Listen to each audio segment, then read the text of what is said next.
What about QA?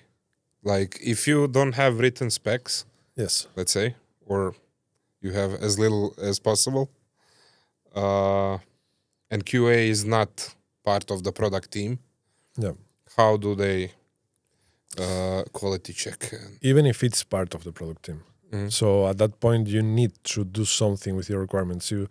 Even if you have your requirements scattered around the body, the description of the stories, you will need to extract it somehow and use another tool. You can go through all your Jira tickets or stories or whatever and start testing. That's not useful. So even in our case, we end up with an Excel that we all hate, but hate and love. Just with the requirements for different areas, what requirements, what tests. It's not only requirements, it's tests at the end of the day, what you have to extract tests that allow you to verify that a requirement is met. Yeah. That is critical. And that is something that is, again, overlooked in many cases because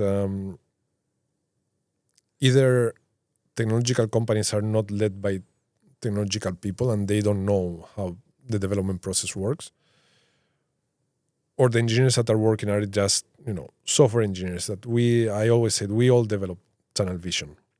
Yeah. And that's one of the problems of software engineers is that they see everything as software. And I always say there is no worse design than a design made by an engineer.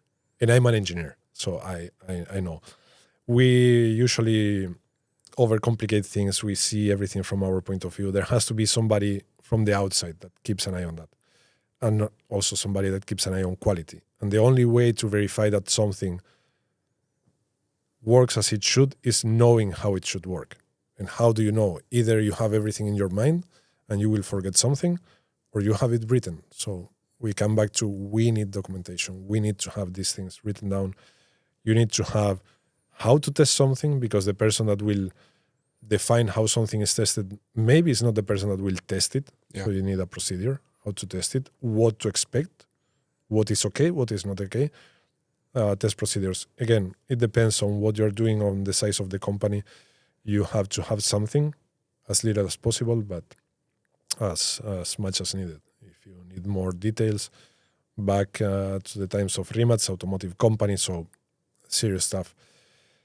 If you remember, we defined that ourselves, the quality team and the system engineering, what we want to test, how we want to test it, what are the expected results, and we were doing that in Excel. So that is very, very important, quality assurance.